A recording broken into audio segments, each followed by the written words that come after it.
Hi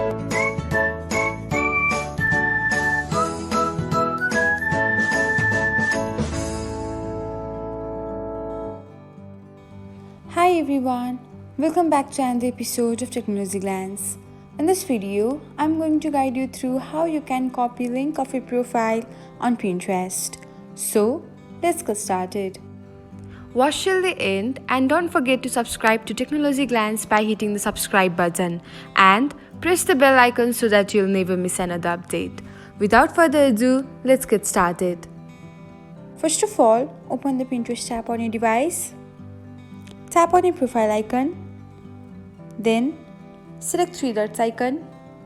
Next, tap on the copy profile link option. And that's it. The link to your Pinterest profile has been copied.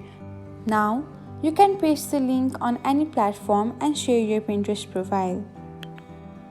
Thanks for watching. If you found this guide helpful, we will love it if you hit the thumbs up button below. We upload great new tech tutorials like this one every day. So, don't forget to subscribe to our channel and hit the bell icon to get an update as soon as we post a video.